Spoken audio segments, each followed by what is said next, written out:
Has the world become so sensitive that it's necessary to apologize to imaginary people who haven't yet gotten upset? Do we no longer assume that people aren't out to offend us? Are some people so focused on themselves they can't stand that everything isn't about them? We have opinions. And in this week's Year of Self-Care, keeping your immune system strong. And stay tuned till the end to hear about an exciting new project.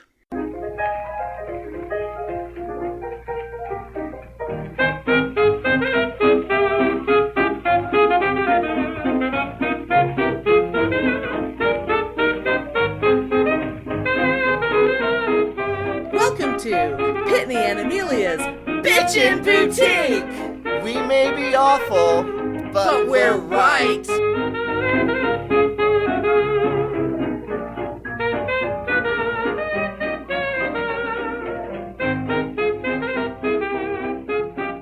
Are you all ready for your Beltane ritual this weekend? Oh my god, yes. I mean, I know technically it's not Beltane yet, but you're filming it, so you're recording it now. Yeah, because we are filming this a month before Beltane. Right. And by the time this episode goes up, it'll probably be right around Beltane. Oh, yeah.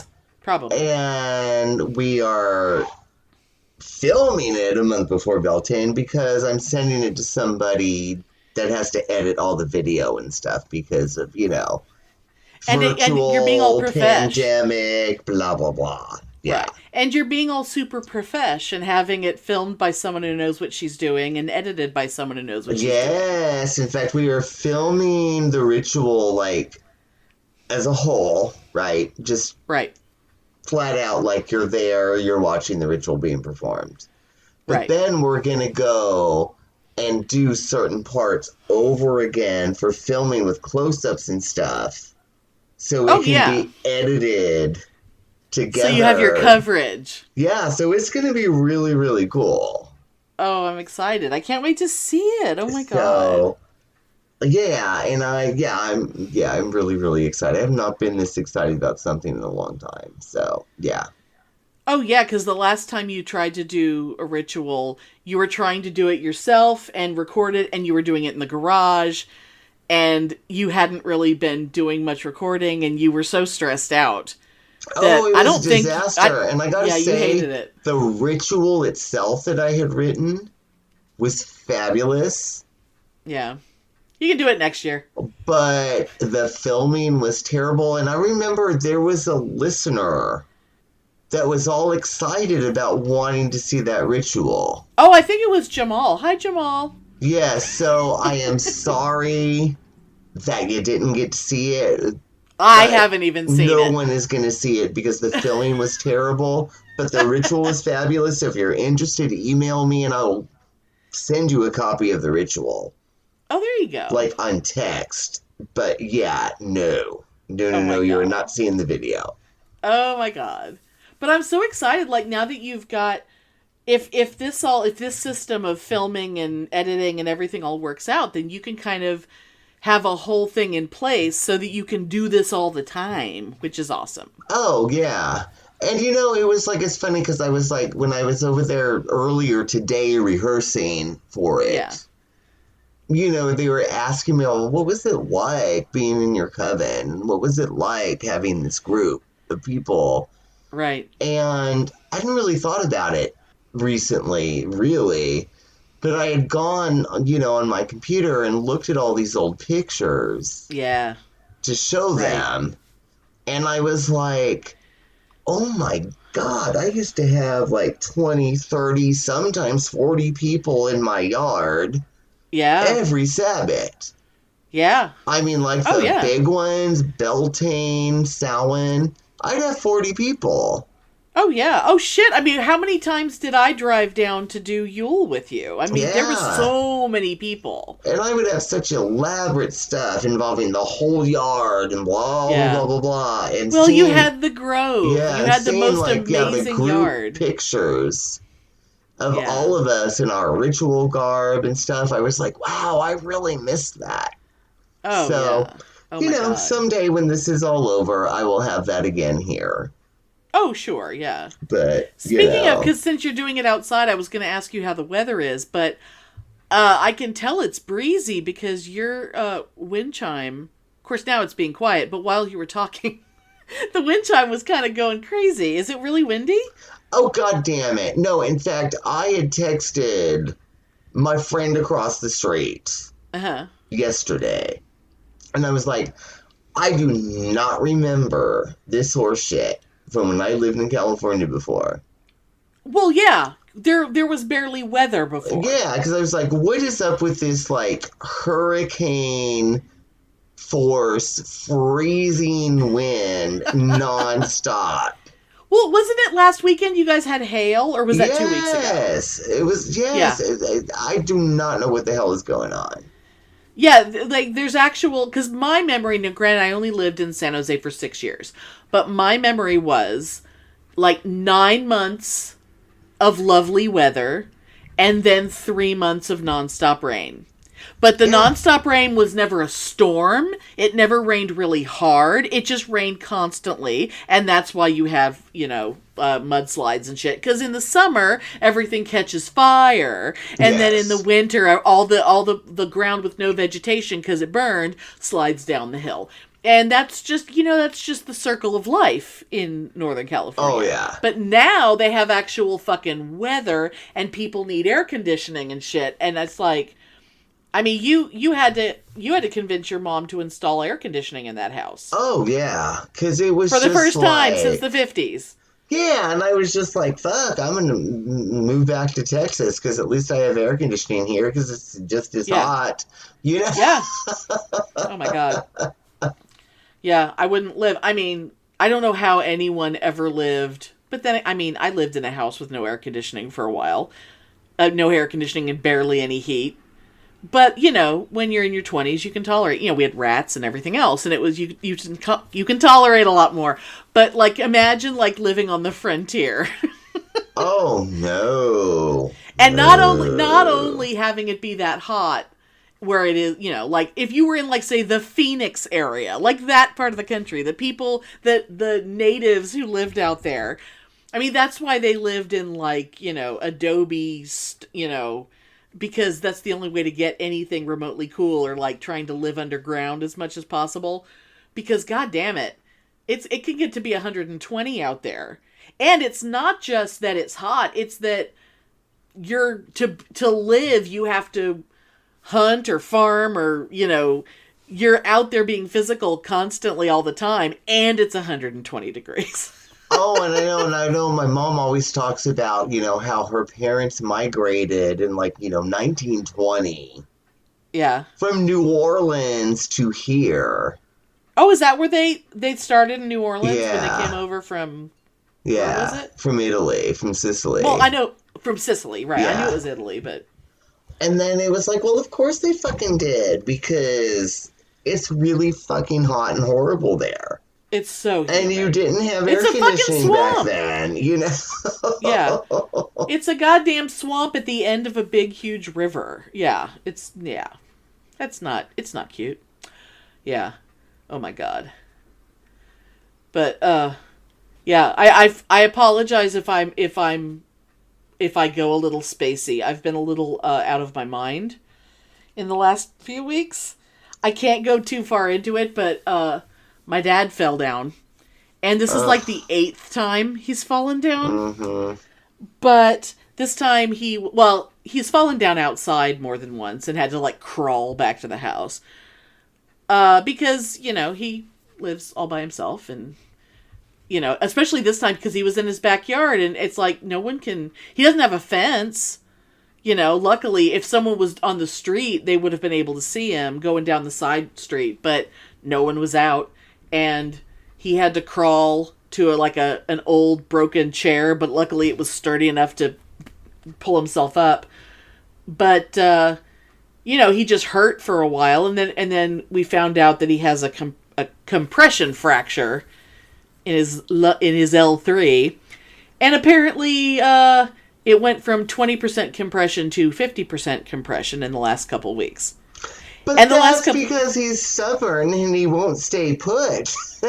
Well, no, he stays put, but the problem is he's sort of living in a recliner. And I do not, even though he tells me that he reclines it all the way back when he's sleeping, all I ever hear is how, well, I didn't sleep well last night. The thing is, I don't think he's laying down. I mean, he can't lay down in the bed. We've established that because he can't get in and out of the bed. He can't do it. So the recliner, which is like the power kind that lifts you up and everything else, he's supposed to recline all the way back and sleep that way. Well, I think the further back he goes, it hurts his back.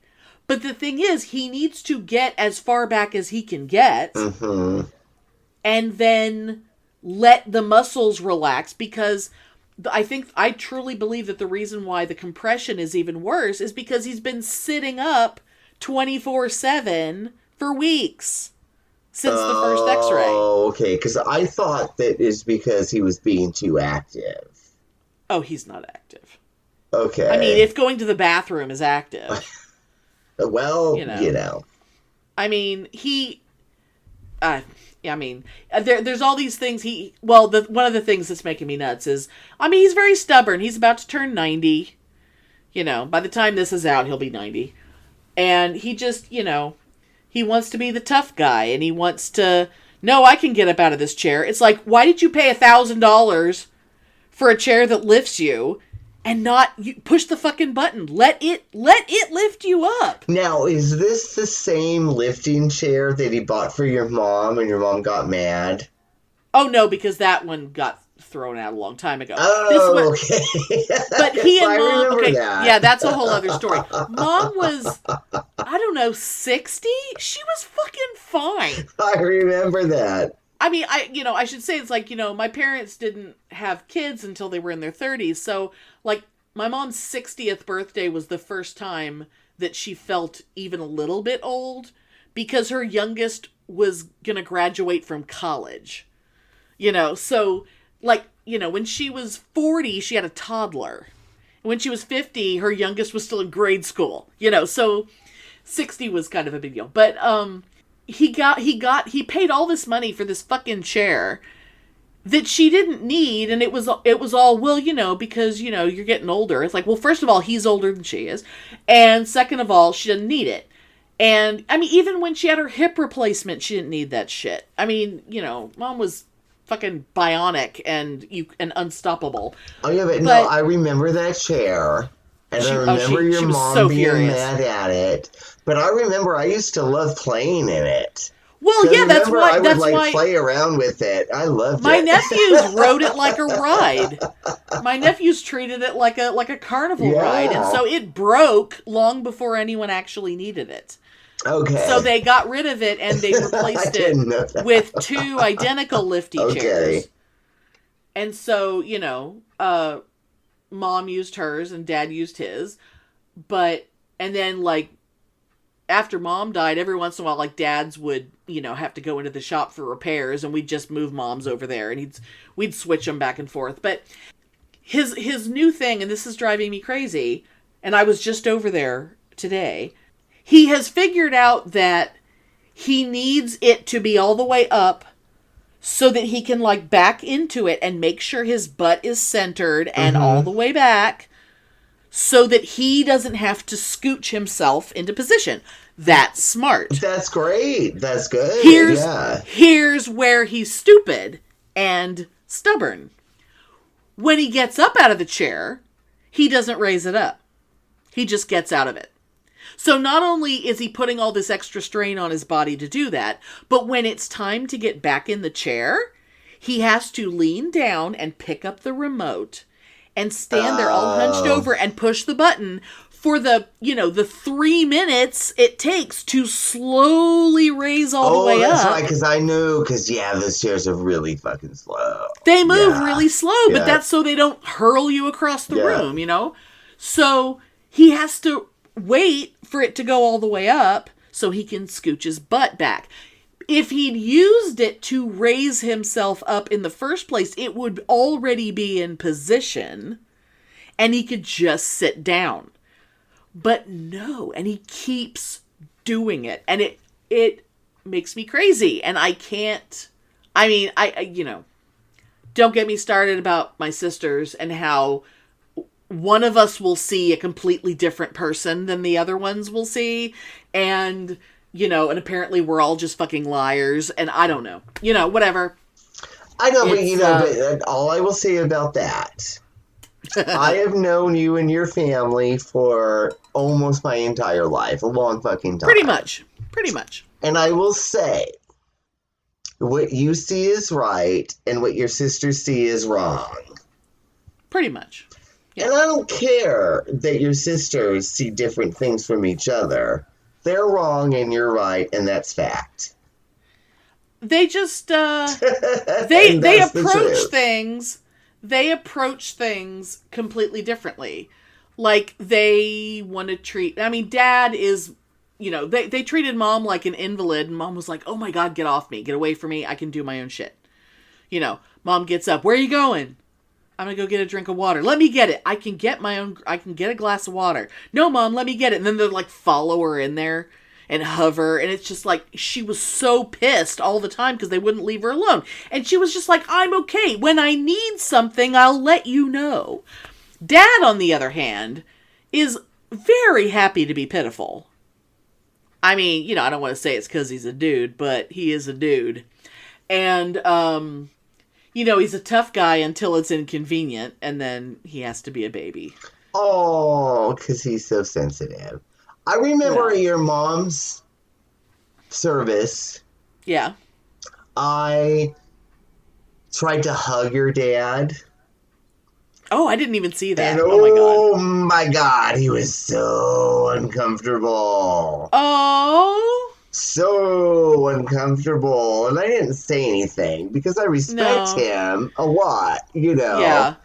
But I was like, dude, and he's come a long way. 30 fucking years, And he's come a long way from the way he used to be, and that's I think I've told that story before. He still doesn't like me though. It's not a matter of not liking you. It has nothing to do with that. He's just generally not. He's not much of a hugger. It's not like he hugs me either.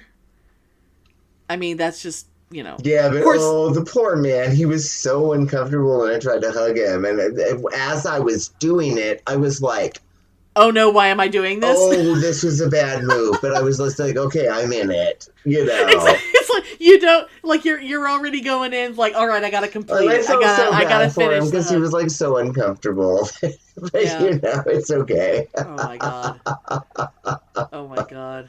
That was a weird day. Oh my God, speaking of family stuff, and I know that we're not going to take a long time with this, but, so my aunt's burial was 2 weeks ago? Yeah. 2 weeks ago? And I've talked about on the podcast about, my cousins. Your cousins. Yes, you have. Problematic with, and the one cousin in particular who the last time who's a cunt I talked to her I called her a useless cunt. Because quote, she is. Unquote, because she is. Because she is. But I had to see her. I had not seen her in... Yes, because it was her mother who died. A long fucking time. Like... Oh, yeah. Not 20 years, but almost. Oh, yeah, yeah. And it was really, really weird. It's like we were getting out of the car and she was looking at me and she was talking to my other cousin. She was like, "Is that Pitney?" Oh, God. She fucking knew who I was. As if she wouldn't recognize you. And plus, you're with your mother. Yes. They all know who she is. But there was like this weird thing, and there was like this, "Oh, hi, how are you?" Oh, my God. And I'm like, I'm fine. I wish people would just fucking be quiet and ignore me, then put on the fake bullshit. Because they think, what do they think I don't know? I know they hate me. And don't then talk to me. At the end, I remember after the service at the end, it's like her sister, who, me and her, we've made amends. Yeah. We're cool. We're never going to be friends. But we're cool now. We've made amends. There's an understanding. Yeah. Yes. But with me and her, with this cunt, cunt. It was literally at the end. I looked at her and I raised a hand. Like you see, like in those old movies where the Indians would like raise the hand, like the how. The how gesture, yes. It was like that. And she raised her hand and there was like this half smile on both of us, and that was it. Like more like a smirk, like a across the room smirk. Like, I acknowledge your existence, go away. Yep.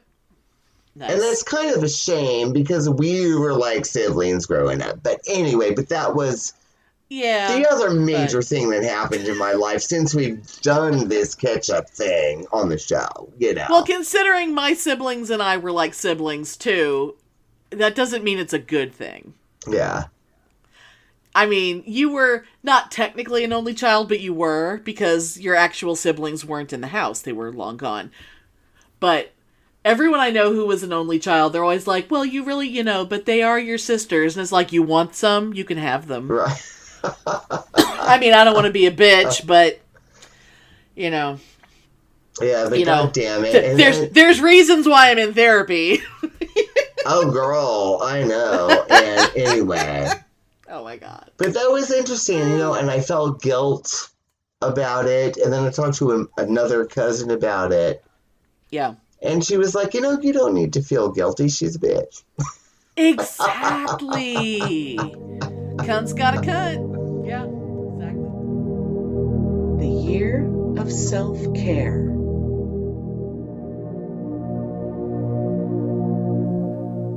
It may be a little late into a pandemic to talk about making sure your immune system is strong, but I bet back in 2020, you looked into this stuff and you were really careful for a couple months, and then, like we all do.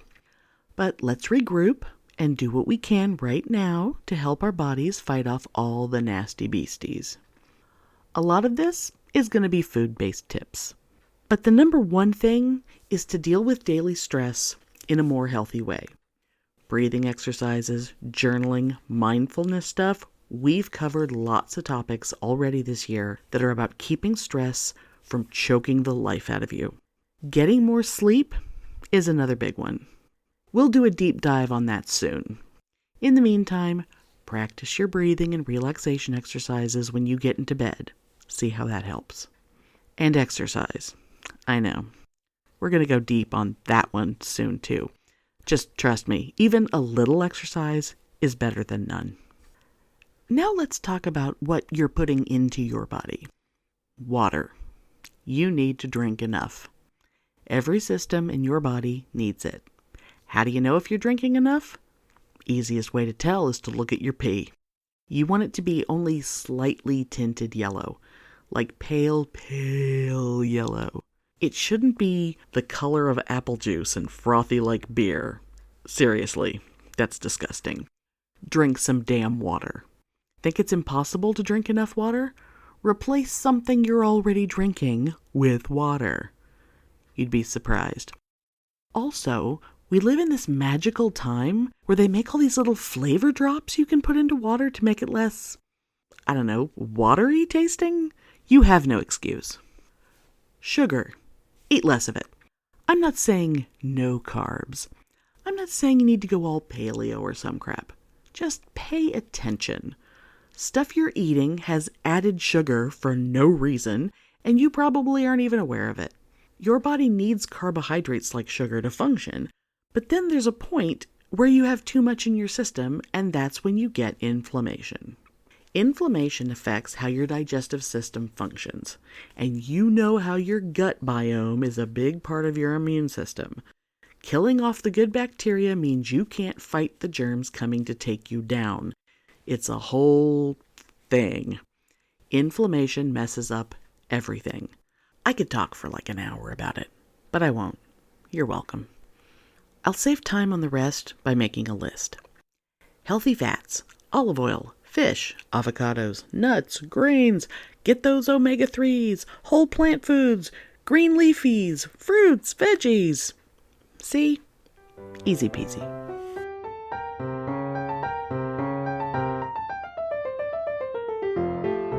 so there's this thing, it's something that both of us have done it, but it's not our fault. It's something that it seems to be like a constant. Anytime anyone is talking, there's like a need to do this thing. And it's like once I started really thinking about it, now it annoys me so much whenever I see it. And I think I'm going to call it pre-apologizing for imagined offense. Mm-hmm. Okay, so it's so hard to explain that I think what I'm going to do is give an example. Like, I'm going to start talking and I'm going to do it, and then people will hopefully recognize what I'm doing. So, okay, so I'm me and I'm going to tell a story about my life, right? Okay. So let's say I'm starting off my story like, okay, when I was a senior in high school, I had a boyfriend, and he was the only boyfriend I had the entire time I was in high school, and it only lasted a few months. Now, I want to say here that I'm only talking about my experience, and I'm not talking on behalf of anyone else, okay? So, then I went to college, and I didn't date anyone in college either. Like, no boyfriends the whole time I was in college, right? Now, that's just me. I'm not saying that nobody ever dates anyone in college. And I'm not saying what's normal or whatever. I'm just telling my story. So then I graduate from college. And I get my first apartment. And it was months before I started dating anyone. Mostly because I was, too busy trying to get a decent paying job. And I wasn't really going out because I couldn't afford it. And again, I'm only talking about me. And not about other women. Or men for that matter. I'm not telling anyone's story but my own. So, do you kind of see what I'm talking about? Oh my God, okay. Yes, and I did that in the last episode of The Bitchin' Boutique. Well, not the last one, 2 episodes ago. I think.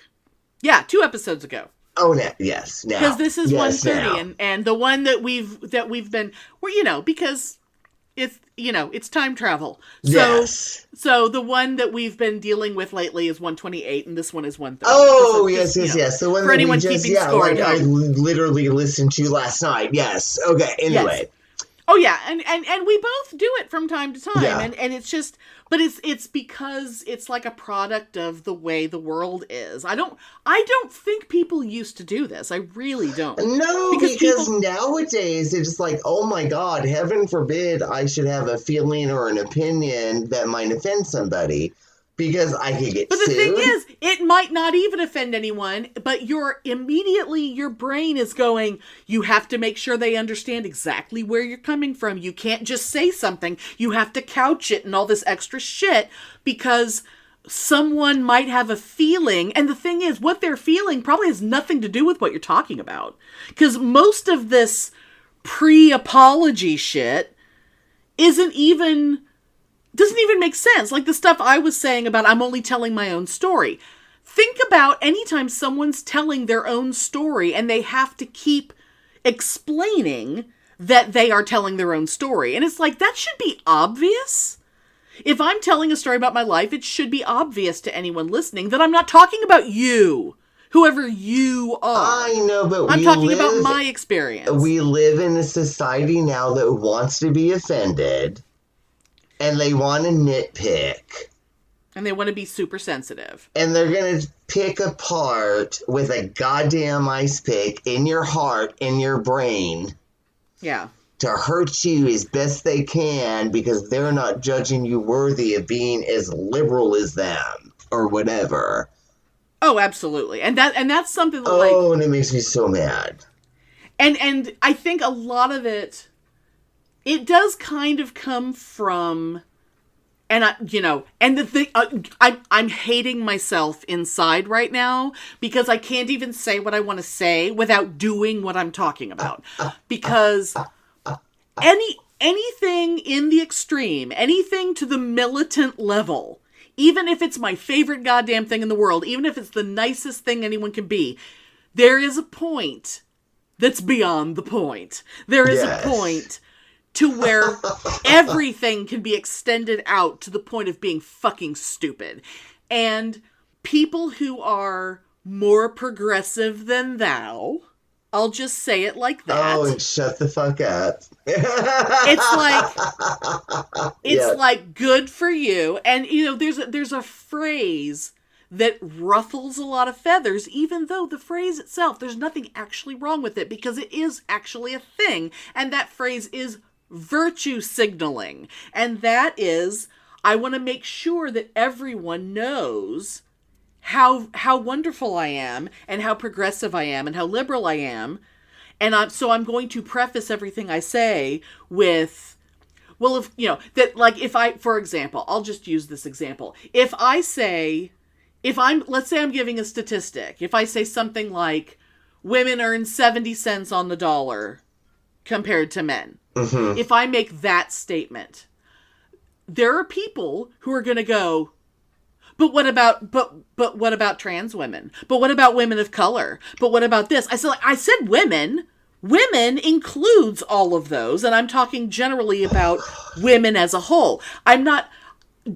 Why do I have to, just because I'm talking about a thing, I have to take an extra 20 minutes to talk about every aspect of it when I could just move on and make my point? But I'm not allowed to do that because someone's going to go, yeah, but you're not talking about me specifically. And so I'm feeling very hurt. Even though I'm a woman and you said women, I'm going to get upset because you didn't say my name and therefore you're a fucking bitch. And it's like, no, girl, we used to be able to actually have conversations. Yeah. And this is a podcast where you and I talk about our opinions and our lives. And yet, and that should be understood. Anyone who's listening should understand we are talking from our own point of views about things and ourselves. And yet, we even feel, like Pitney said a couple episodes ago, sometimes we have to be like, okay, before I say it, I'm going to have to say this, this, and this. And it's like, oh my God, we shouldn't have to. Imagine how much more good content we could cram into a show if we didn't have to stop. Apologize for every fucking thing we say and every opinion apologize for something we didn't actually even do. Like, we didn't actually say something that was harming anyone. And that's not, for example, using a slur and going, oh, grow up. I can say what I want. You're just too thin-skinned. We're not talking about that. We're talking about, we're just talking about a thing, and there's nothing actually wrong with what, in fact, most of the time we're saying something good. We're saying something positive most of the time, but we still have to couch it in a bunch of bullshit.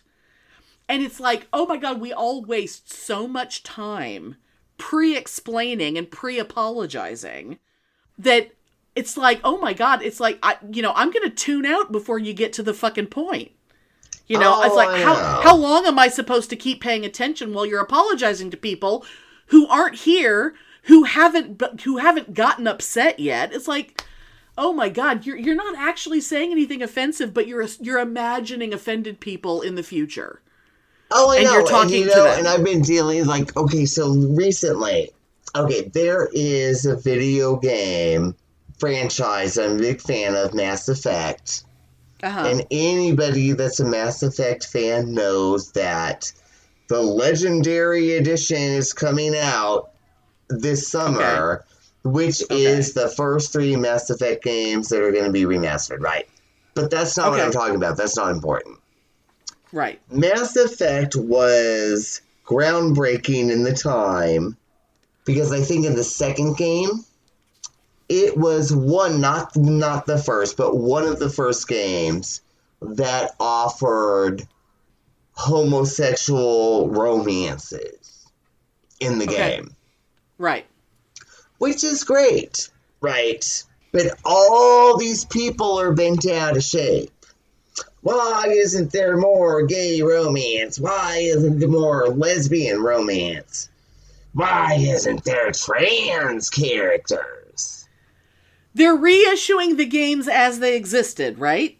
Well, no, I'm talking about now, but I'm talking about even when they came out, So they're complaining about something that happened 30 years ago. Yeah, and it's like, oh, well, that's fabulous if there's gay romance, but but you didn't cater to me personally, and therefore you suck. It should have been with this character, or it should have been handled this way or that way or the other. But it's like the fact that they made an effort to do it. They did something that was great. It was not like a tokenized, horrible thing. It was an honest effort. It was legit. Me being a gay person, hello. And back in a world when that didn't fucking exist. And me being as anti-mainstream morality as you can possibly get. Right. The fact of the matter is, gay people are 10% of the population. That's not very many people. Shut the fuck up. If you have a video game that's in a whole universe, and you have 15 main characters in that universe of 100 million people, why the fuck do you think more than one of those people are gonna be gay? Right. Shut the fuck up. Yeah. The fact that it's even included is awesome.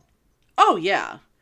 Yeah, that's one of those things, because I think about any kind of progress that was made in the past. I'm starting to notice with a lot of, I'll just say people younger than us, because it's hard for me. Everyone looks like a kid to me now. I'm at that age. I'm an old fart, and everyone seems 20 to me. I have no idea how old any of you are. oh my God. But like, I have actually heard people talk about like that kind of a situation, but let's say it would be about a book or a movie or whatever. And it was like, say, back in the 80s or, and they're saying, well, that's nice, but, they could have done more with it. And it's like, bitch, you weren't there. It minimizes, because progress is generally made in small steps.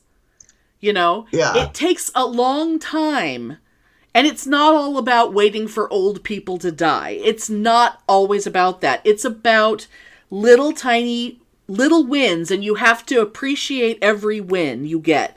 And every time you inch forward, like, yes, I would love to jump forward 50 feet, but if we only got 5 feet, that's still 5 feet, And it's like, whenever someone shits on the past because things didn't move fast enough for them during a time when they didn't even fucking live anyway, it's like you're literally spitting in the eye of all the people who came before you, that everything you enjoy now, it could be so much worse for you now. And all the progress that was made before you fucking got here, you are shitting on the people who got you there. Yes.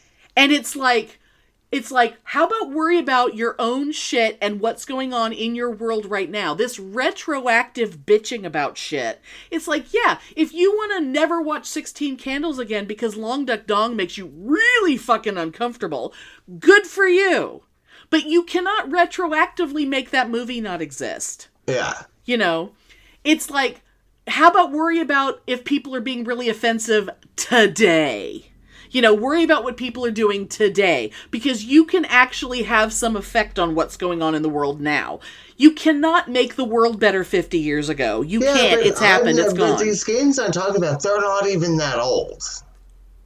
Well, yeah, but things move slowly. We still have games out there where you can, pay $20 to murder a hooker. It's like, the world still kind of sucks. Worry about what's happening now. You can't retroactively fix it. And it's like the fact that we are being represented respectfully at all is awesome. Yeah. And that is not settling. That is real fucking life. And the thing that really, really gets me, and I've seen this in Mass Effect fandom, Skyrim fandom. I'm just talking video games right now. I'm just talking fandom, but this goes to a bigger. How is that different from normal? Yeah, but this goes to a bigger thing, right? Yeah. There's all these guys that are like, well, I'm really offended that there's gay romances in there, but I really wanted to fuck Colin, which is a character, right? Oh. Yeah, well, this is not Mass Effect, but this is in Dragon Age. But this is like a big thing. Okay. Well, I wanted to fuck Colin. Well, Dragon Age is the same people as Skyrim, it's the same right? No, it's the same Look people. Look at me knowing stuff. It's the same people as Mass Effect. Oh, it's Mass Effect. Not the same people as Skyrim. Is there something that's Dragon that's Skyrim? Why am I thinking it's the Skyrim people? What's the Skyrim people? What's their other game? Oh, there's dragons in Skyrim. But no, Dragon Age is BioWare, who's the same as Mass Effect. Okay. Oh, I thought I was being really smart. Never mind. Yeah. But anyway, but we were like, well, because I really wanted to fuck Cullen. And it was like, Cullen is a straight character. That's okay. Yeah. Yeah. You don't have to be all bent out of shape because there's a straight character in a game. Just like in real life, there are straight guys you can't fuck. There's also a gay character in the game that you can romance. It's kind of like liking the guy who lives down the street and he ain't gay either, so you can't have his dick either. And it's so awful. And this whole thing about nowadays, it's like, well, there's going to be, and there's some, the Life is Strange games. Okay.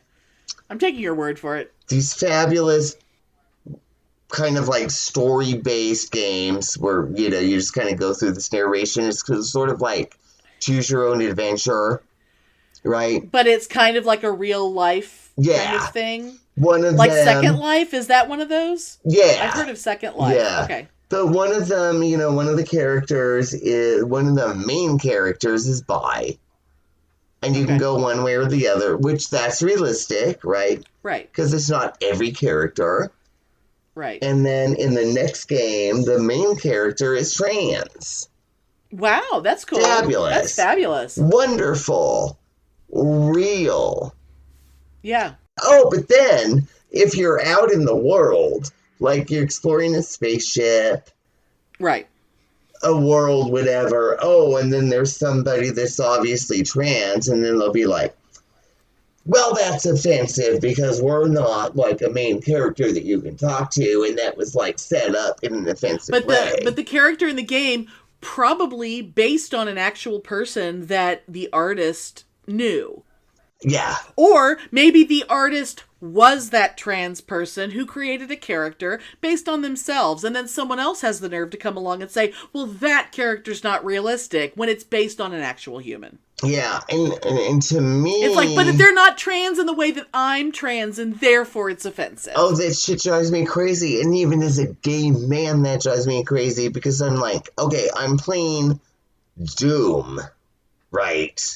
Where you're literally going around and shooting things. Why the fuck am I offended that there's not gay sensibility in Doom? Why does there need to be? There's nothing about that needs to be gay. It's a gun that shoots. I don't necessarily like it because it goes against my sexual fantasies. But my sexual fantasies are not reality. Well, and that is one of those things like that is true for everyone. Like, no matter who you are, no matter what you like, you don't get to just fuck everyone you're attracted to. No one does. And it's like, even if, oh, I hope that guy's gay. Oh, he is gay. Oh, he still doesn't want to have sex with me. Well, that's not fair. It's like, well, that's called life. It's like, and that's what fantasizing is about. It's not about them. It's about you. And I'm not saying that gay people should not be represented.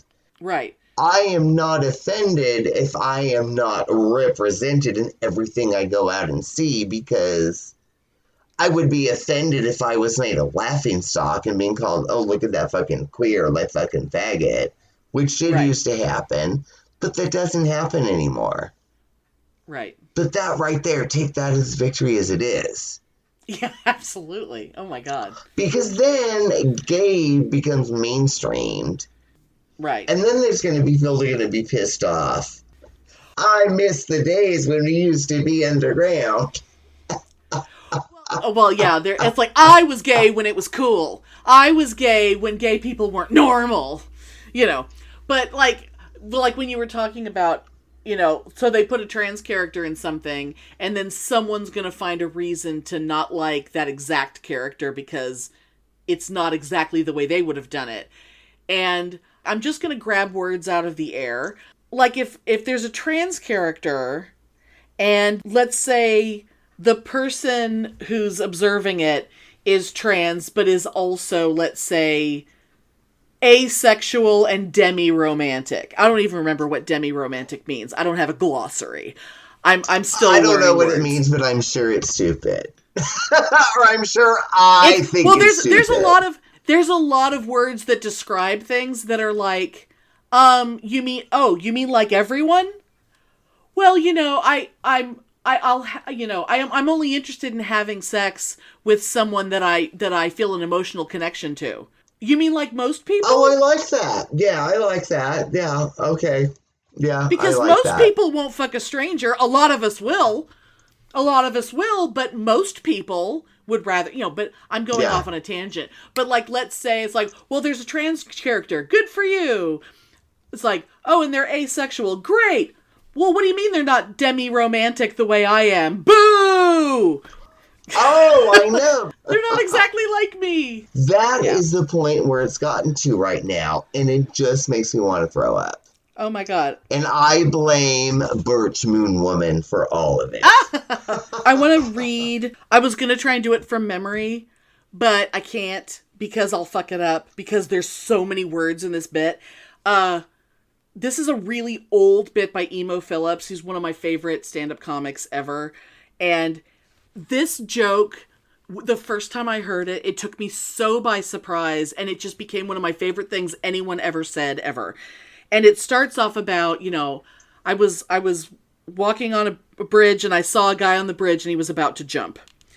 And I said, don't do it. And he said, but nobody loves me. And I said, God loves you. Do you believe in God? And he said, yes. And I said, are you a Christian or a Jew? He said, I'm a Christian. I said, me too. Protestant or Catholic?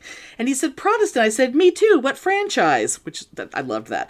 He said, Baptist. I said, me too. Northern Baptist or Southern Baptist? He said, Northern Baptist. I said, me too.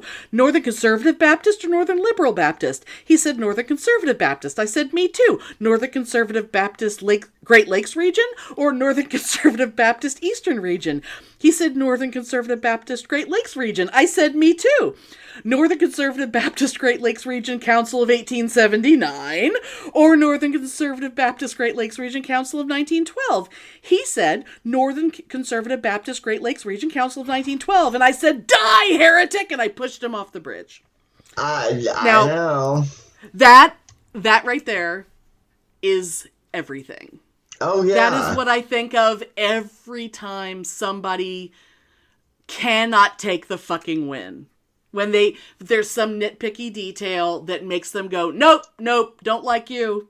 Because you're not exactly like me. And it's like, oh my God, if everyone was exactly like me, I would hate everyone.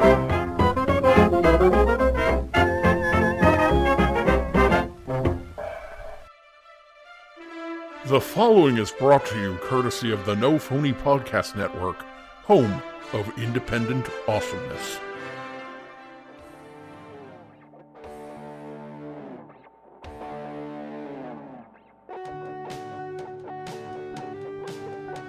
Listen, listeners, I get it. I completely understand. How are we expected to find time to absorb all of the content that we love? There's so many movies, TV shows, music, podcasts, TikTok videos, and of course, let's not forget, books. Well, the Brook Reading Podcast can help you with that. Each week on Brook Reading, I deep dive into books across all genres, highlight the author's biography, and any movie or TV adaptations.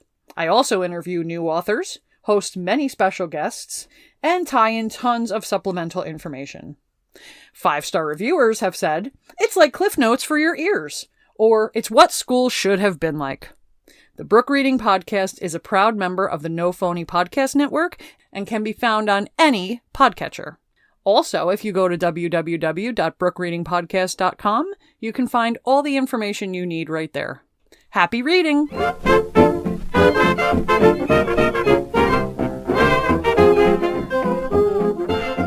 I think, I want to to try to imagine the world that the extreme people want the world to be. Like, where the utopia that they want.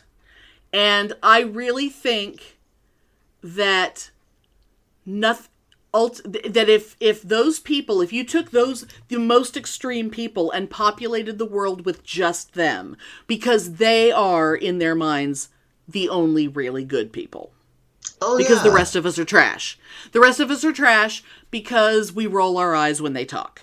And of course, how many of them, I'll just say this, how many of them are white people with the white savior complex who are like the 22-year-old white girl who comes in and starts saying, well, you're not accurately representing women of color. And it's like, well, maybe you might want to shut up and let a woman of color talk. Oh, yeah. Mitzi. But if the world existed and it was only those people, the way they want it to be, nothing would ever get done because they would all be spending way too much time over-explaining and apologizing. Like, I'm gonna give an example. I know I kind of moved on, but I forgot that I was gonna bring this up earlier, and I really want to talk about it. There's a guy, everybody go look on YouTube. His name is Jammy Dodger. He's a trans guy. He's so fucking cute. Oh my god, you guys. And he's a cute little bisexual trans guy, and his cute little bisexual girlfriend. And she also has a YouTube channel, and sometimes they do videos together, and they're so cute, I want to die. Jammy Dodger, Jamie, recently completed his PhD. And all this research he's been doing for years, and he's been wanting to talk about it, but he wanted to wait until he got everything turned in, and so it was all official. He didn't want to, blow it out before his paper was in, right? So he did all this amazing research about sexual arousal in trans. I think he was focusing mainly on trans men. It's hard to say because it's hard for me to even remember what he actually ended up talking about in this video, because at least 10 minutes of a, maybe 17-minute video, 10 minutes was spent pre-apologizing. And I swear to God, he is talking about the research he did. And it was it was about sexual arousal and measurable sexual arousal things in trans men versus cis men versus this. He had this whole methodology. Yeah. He had it all planned out. And before he could even begin to talk about what his findings were, and I do remember them being very interesting, but honestly, all I can really remember about the video was how he had to make this big deal about all the things his research was not. It was basically I'm doing my research, let's say, for example, I'm doing my research was all about trans men, and he laid out, this is what it is. Yeah. And so now he has to go on for 10 minutes about, now, just because my research was limited to this, that doesn't mean that it is not worthy of research to look into the sexual arousal of trans women. Or this group or that group. And it's oh my fucking God. That is the society. That's what research is. That is the society that we're in now. It's anyone who has ever done actual research, and by research, I don't mean reading a mommy blog. I mean actually doing your own study and coming up with a methodology and a whole thing and interviewing as many people or having all these actual research subjects and doing all these tests and things and actual research, going to school and learning how to do that. You cannot research all aspects of everything in the world simultaneously. You cannot do that. Even if you're going to test something, you have to test one variable and one variable only. Because if you get a result and you're testing more than one variable, you don't know which variable caused the result. It's that's called fucking science. He was doing science. And the poor guy had to spend half of his video apologizing and pre-explaining for all the things his research wasn't, when he shouldn't have spent 1 second talking about what his research wasn't, because his research was interesting and great, and it was cool, and he did it, and it was his work, and that's what he should have been talking about. Yeah. Not, well, maybe some of you might want to do research on something else. Well, how about let them come up with that? Yeah. It's not your job to pre-apologize for what you didn't study. That's not how this shit works. It made me so upset. It was, this guy put all this work in. I know, because he was probably terrified that he was going to be attacked by... because he's the sweetest, nicest person. Liberal, crazy trannies that felt they were not represented, They weren't, well, how come you didn't research me? It's like, how come you didn't research my specific situation? It's like, because you weren't one of my test subjects. That is the level of stupidity we are in right now in our society. But if you wanted to study those people, and let's say you found 100 people with exactly that background, and you did research on those people, and you presented your findings, but that's the thing, you go to all the trouble to get everything exactly perfect so that you can study those exact things, and then you present your findings, and it's fucking amazing, and no one has ever... That's another thing about PhD research. You can't research shit that someone else has already researched. Oh, yeah. You have to come up with a new thing. That's why it's not like you're not doing a book report, you're doing your own fucking science. So you do that, and you're the first person ever to study this thing, and you're going to present your findings, and then Karen over in the corner is like, but what about me? No one's talking to you, Karen! I'm talking about what I did.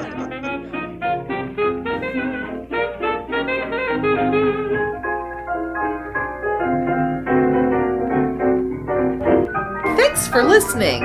If you enjoy our show, please take a moment to rate and review us on Apple Podcasts or Stitcher. If you send us a screenshot of your review, we'll send you a Bitchin' Boutique sticker. Everyone loves stickers!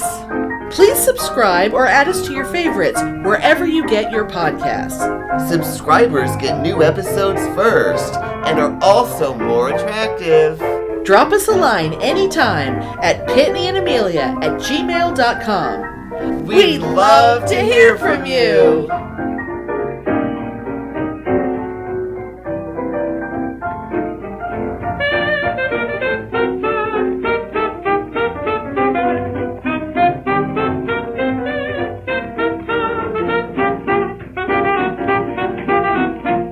Remember our awesome friend Melissa from the Brook Reading Podcast?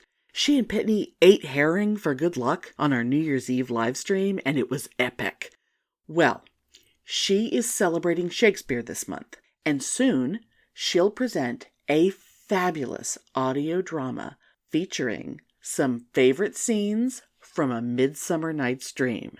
And I, your old pal Amelia, am playing Snout, which means I'm playing a wall with a hole in it.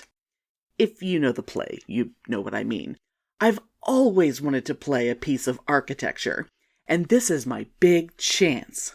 So keep your eyes peeled to our social media accounts for details. What do you mean you aren't following us on social media? You really should, you know. Anyway, Shakespeare, Midsummer Night's Dream, Mechanicals, Pyramus, Thisbe, acting! Thank you!